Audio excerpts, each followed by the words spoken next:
내가 무슨 말을 더하리요? 기드온, 바락, 삼손, 입다, 다윗 및 사무엘과 선지자들의 일을 말하려면 내게 시간이 부족하리로다. 그들은 믿음으로 나라들을 이기기도 하며 의를 행하기도 하며 약속을 받기도 하며 사제들의 입을 막기도 하며 불의 세력을 멸하기도 하며 칼날을 피하기도 하며 연약한 가운데서 강하게 되기도 하며 전쟁에 용감하게 되어 이방 사람들의 진을 물리치기도 하며 여자들은 자기의 죽은 자들을 부활로 받아들이기도 하며 또 어떤 이들은 더 좋은 부활을 얻고자 하여 심한 고문을 받되 구차히 풀려나기를 원하지 아니하였으며 또 어떤 이들은 조롱과 채찍질 뿐 아니라 결박과 옥에 갇히는 시련도 받았으며 돌로 치는 것과 톱으로 켜는 것과 시험과 칼로 죽임을 당하고 양과 염소의 가죽을 입고 유리하여 궁핍과 환난과 학대를 받았으니 이런 사람은 세상이 감당하지 못하느니라. 그들이 광야와 산과 동굴과 토굴에 유리하였느니라. 이 사람들은 다 믿음으로 말미암아 증거를 받았으나 약속된 것을 받지 못하였으니 이는 하나님이 우리를 위하여 더 좋은 것을 예비하셨은즉 우리가 아니면 그들로 온전함을 이루지 못하게 하려 하심이라.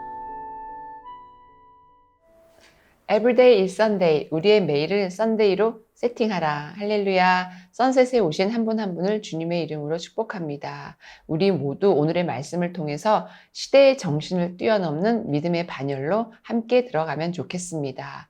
시대 정신이란 단어를 들어보셨죠? 시대가 공유하는 정신적, 문화적 흐름으로 특정 시대를 살아가는 사람들의 사고방식, 가치관, 정서, 문화적인 경향을 관통하는 핵심적인 분위기 또는 지향성을 뜻한다고 합니다. 시대 정신은 고정된 개념이 아니라 시대의 흐름에 따라 계속 변하는데요. 철학 사조는 각각의 시대 정신을 반영하고 동시에 규정하기도 합니다. 고대의 시대 정신은 우주 질서와 인간 이성의 발견이었고요. 중세는 신중심 세계관으로 신앙과 이성의 통합의 시대였습니다.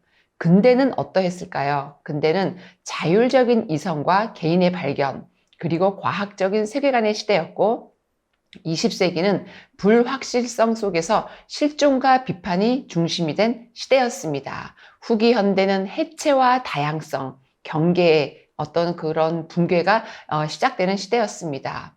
지금 우리의 시대는 불확실성 속에서 기술과 인간이 공진화하는 혼종의 시대라고 우리가 표현할 수 있겠습니다.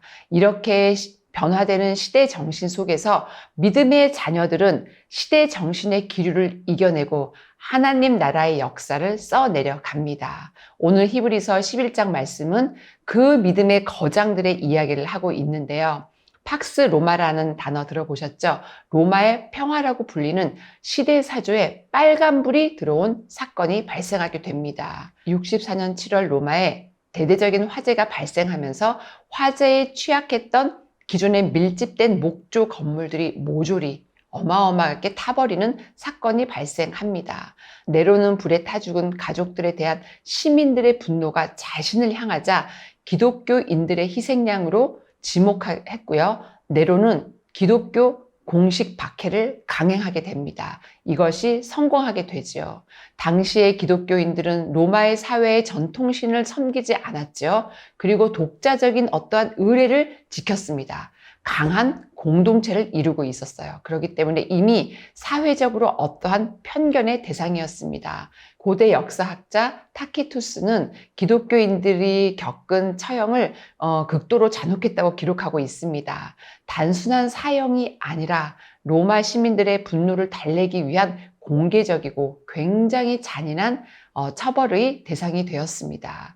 짐승 가죽을 뒤집어 쓴 채 원형 경기장으로 억지로 끌고 들어가 맹수에게 찢김을 당한 그런 사례도 있고요. 기독교인들을 십자가에 못 박았을 뿐만이 아니라 네로는 자신의 정원에서 야간 조명을 위해 기독교인들을 말뚝에 묶어 불태워 죽이기까지 했다고 합니다. 유대교에서 기독교로 개종한 성도들의 이러한 박해와 신앙의 어려움 속에서 히브리서는 어떠한 믿음의 시대 정신을 말하고 있는지 오늘 본문을 통해 살펴보겠습니다. 첫 번째 키포인트, 적극적인 선택이란 관점으로 좀 더 말씀 속으로 들어가 보겠습니다. 히브리서는 예수 그리스도가 구약의 모든 것보다 우월하다는 점을 계속 강조했지요. 믿음을 굳세게 지킬 것을 촉구해 왔습니다. 1장부터 4장까지는 예수 그리스도가 천사, 율법, 모세 등 구약의 인물과 제사 제도보다 훨씬 우월하다고 말하고 있고요. 5장에서 10장까지는 예수 그리스도의 대제사장 되심과 멜기세덱의 반차를 따른 제사장직, 그리고 더 훌륭한 언약의 중보자 되심과 새 언약의 제도를 설명하고 있습니다. 이렇게 10장까지 열심히 외치던 예수에 대하여 갑자기 말씀이 멈추고 11장에서 분위기가 반전하게 됩니다. 핍박과 고난 속에서 인내하며 믿음을 지켜낸 선조들의 계보와 그 믿음의 핵심을 하나하나 나열하면서 묘사하고 있습니다. 11장 1절부터 3절까지는 믿음의 본질에 대해서 이야기하고 있고요. 4절부터 7절까지는 아브라함 이전의 믿음의 조상, 8절부터 22절은 아브라함과 이삭, 야곱과 요셉의 믿음에 대해서, 23절부터 31절은 모세부터 가나안 입성 때까지의 믿음에 대하여, 오늘 본문 32절에서 40절까지는요, 사사시대 이후의 믿음의 조상에 대한 믿음과 세상이 감당하지 못하는 참 믿음의 의미에 대해서 말하고 있습니다. 300명의 군사로 13만 5천 명의 미디안 군사를 이긴 이스라엘의 사사 기드온, 그리고 시스라 장군 휘하의 가나안의 동맹국을 격퇴하기 위하여 여선지자 드보라를 통해서 하나님께 쓰임을 받았던 바락, 이스라엘이 총체적으로 가나안의 바알신에게 빠졌을 때 홀로 고독하게 블레셋과 싸운 이스라엘의 사사 삼손, 요단 동편의 가나안 땅을 인솔하여 암몬 자손을 격퇴한 이스라엘의 사사 입다를 32절에서 나열하고 있습니다. 여호수아와 사사들과 다윗과 솔로몬에게 나라들을 이기는 은혜를 부어주셨다고 말하고 있고요. 공의로 나라를 다스린 사무엘과 다윗은 의를 행하는 자였으며, 아브라함은 약속을 받은 믿음의 소유자였고, 다니엘은 사자의 입을 막기도 하였다고 말하고 있습니다.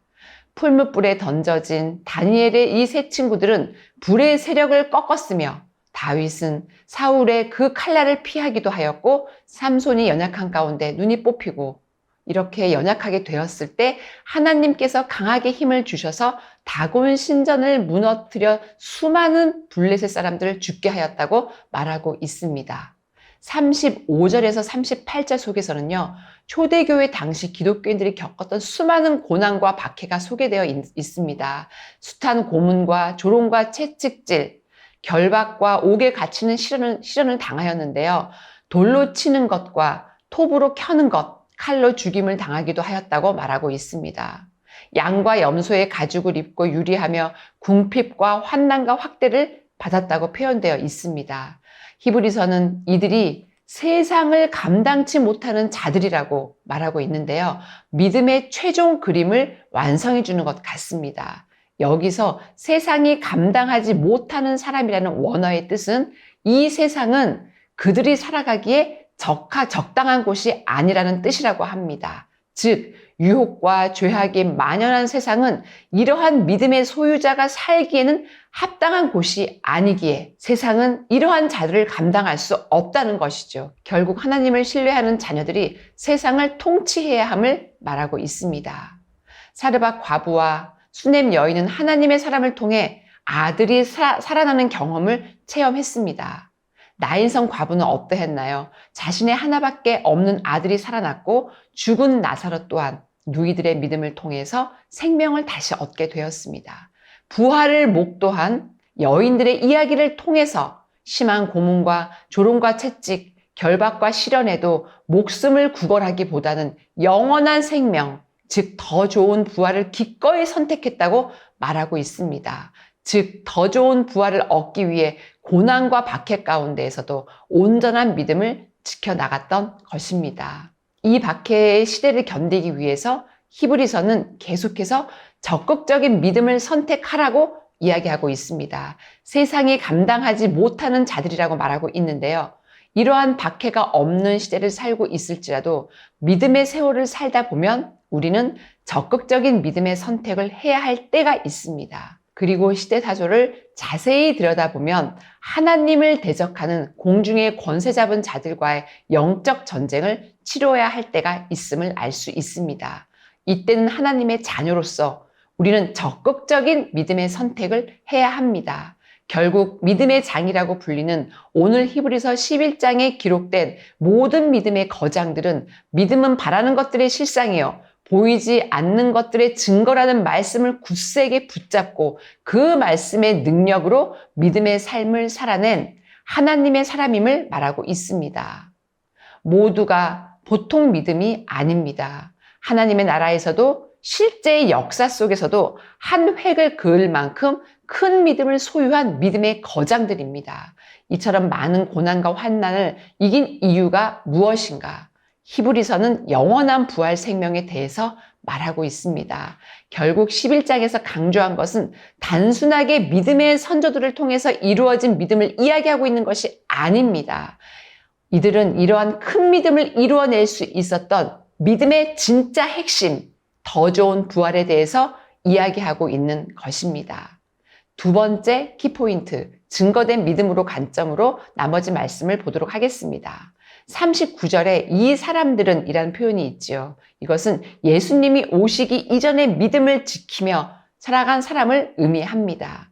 구약의 선조들은 이런 엄청난 핍박과 고난을 이기면서 하나님으로부터 믿음에 대해서 증거를 받았습니다. 그러나 그들은 약속된 것을 받지 못했다고 표현되어 있는데요. 구원의 주로 오신 메시아를 직접 만나는 체험은 하지 못했습니다. 예수께서 이루신 십자가의 승리를 보지는 못했지요. 구약시대 믿음의 사람들은 약속의 성취를 경험하지 못했지만 하나님의 약속을 믿는 믿음 안에서 살아간 믿음의 소유자였다는 것입니다. 반면 예수님 이후의 믿음의 사람들에게는 더 좋은 것을 예비해 주셨다고 말하고 있습니다. 하나님의 오래 참으심과 은혜입니다. 구약의 시대에서는 믿음 안에서 온전케 되는 구원을 누릴 수는 없지만 이제는 그리스도의 구속하심으로 믿음을 통해 누구나 하나님의 구원과 부활에 참여할 수 있게 되었습니다. 쉬운 성경에서요, 히브리서 11장 40절 말씀을 이렇게 표현하고 있습니다. 그것은 하나님께서 우리에게 더 좋은 것을 예비하시고 그들이 우리와 함께 완전해지도록 하셨기 때문이다. 아멘. 결국 우리는 그들보다 더 뛰어난 믿음을 보이지는 못했습니다. 구약시대의 믿음의 선조보다는 어떻게 보면 더 뛰어난 믿음을 소유하지 못한 것 같아 보일지 모르지만 주께서 우리를 위해 죽으셨으므로 예수 십자가의 능력으로 우리가 하나님의 의를 온전히 이룬 자가 되었음을 말하고 있습니다. 우리를 위해 더 좋은 것을 예비하신 정확한 목적과 결과적인 의미를 보여주고 있는데요. 이는 또한 구약의 성도들과 신약 성도 간에 어떤 긴밀한 관계가 있음을 말하고 있습니다. 우리가 구약의 성도들을 온전케 해준다는 의미가 아닙니다. 그들이 우리와 함께 그리스도 안에서 온전해진다는 의미입니다. 예수 십자가의 대속으로 믿음의 사람들은 온전하게 됩니다. 따라서 구약의 사람들은 그리스도를 통해서 우리와 함께 온전해진다는 것이지요. 이는 예수의 속죄 사역의 효력이 신약뿐만 아니라 구약의 믿음의 사람들에게도 효력이 있음을 말해주고 있습니다. 데살로니가 전서 4장 16절 17절 말씀입니다. 주께서 호령과 천사장의 소리와 하나님의 나팔 소리로 친히 하늘로부터 강림하시리니 그리스도 안에서 죽은 자들이 먼저 일어나고 그 후에 우리 살아남은 자들도 그들과 함께 구름 속으로 끌어올려 공중에서 주를 영접하게 하시리니 그리하여 우리가 항상 주와 함께 있으리라. 아멘. 우리 모두 이렇게 증거된 믿음을 소유하면 좋겠습니다. 증거된 믿음에 대해서 조금만 더 살펴보면 구약의 스토리는 처음부터 마지막까지 예수를 예표하고 있습니다. 예수를 증거하고 있습니다. 그렇다면 구약에 기록된 승리한 이 믿음의 거장들의 인생의 스토리 또한 예수를 예표한다는 의미를 주고 있는 것이지요. 결국 이 뜻은 승리한 믿음의 거장들은 시대의 사조를 뚫어내고 이미 예수를 예표하는 믿음의 삶을 살고 있었다는 뜻입니다. 그러기에 믿음의 거장들의 인생에서 볼 수 있는 어떠한 기적 혹은 기이한 현상, 그 결과에만 포커스를 두면 안 됩니다. 이러한 결과가 돌출되기까지 세워진 믿음의 진짜 핵심에 포커스를 두어야 합니다. 그들의 인생은 구약의 시대를 살았지만 그들의 믿음은 이미 구약의 시대를 뛰어넘어 신약의 믿음을 살고 있었던 것입니다. 그들은 예수를 보지 못했지만 그들의 믿음은 구약의 율법만을 지키는 것이 아니라 구약의 율법을 완성하신 예수를 이미 보는 믿음으로 살아간 믿음의 깊이였습니다. 이렇게 메시아적인 믿음, 우리 모두가 소유하기를 이 시간 선포합니다. 그러기에 이들의 믿음의 인생의 스토리에는 예수가 녹아져 있고 예수의 메시아 되심이 증거되어져 있고 예수의 향기를 뿜어내고 있는 것이죠. 하나님께서 예수의 계보를 따라 반드시 드러내실 메시아적인 관점이 열린 믿음이었기 때문에 이들의 믿음은 자신의 한계를, 사람의 한계를 뛰어넘어 오직 예수를 믿는 믿음으로만 가능한 믿음의 도열에 서게 된 것입니다. 이 믿음은 우리가 흔히 사용하는 어떤 일반적인 표현, 믿음으로 하나님을 잘 섬기면 어떤 직업이 승진하였다. 때로는 믿음으로 뚫어내면 내 자녀가 좋은 학교를 갔다. 믿음으로 기도하면 내 소망이 이렇게 이루어질 것이라는 이 의미의 믿음을 뜻하는 것이 아닙니다. 히브리서는 이 믿음도 너무 훌륭한 믿음이지만 이 믿음을 뛰어넘어 더 높은 차원의 믿음으로 나아가라고 이야기하고 있는 것입니다. 그것은 나의 믿음으로 이루어지는 것이 아니라 오직 예수를 믿는 믿음으로 이루어내야 한다고 말하고 있는 것입니다. 우리는 믿음으로 순종하지만 만약에 그 안에 예수가 없다면 그 순종은 반쪽짜리 순종에 불과합니다. 우리가 믿음으로 간구하지만 아무리 그 응답이 내가 원하는 때에 이루어졌다 하더라도 그 안에 예수가 없으면 이 또한 신기루의 믿음에 불과합니다. 우리가 온 힘을 다하여 믿음으로 승리할지라도 만약에 그 안에 예수가 없다면 그 승리는 참 의미가 사라진 거짓 승리라는 것입니다. 인간의 의로움 또는 나의 어떠한 선한 행함, 때로는 나의 순종의 어떤 세월의 수, 이것을 의지하는 믿음보다 더 높은 차원의 믿음이 메시아를 선명히 보는 믿음이라고, 메시아 예수 그리스도를 의지하며 달려가는 믿음이라고 말하고 있습니다.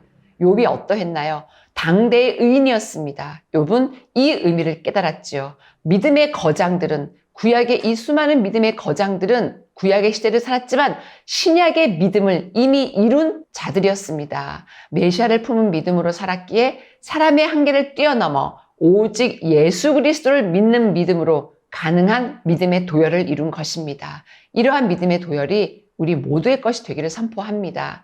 잠시 11장의 구조를 잠시 좀 더 살펴보면 믿음의 인물들만 바뀌어서 나열했을 뿐 결국 11장에서 계속 강조하고 있는 것은 오직 믿음입니다. 그렇다면 11장에서 갑자기 분위기 반전을 일으켜 말하고 있는 이 믿음의 의미를 우리가 지금 온전히 깨달지 못한 채 이 11장의 묵상을 마무리한다면 그것은 믿음에 대한 피상적인 내용만 인지하게 만듭니다.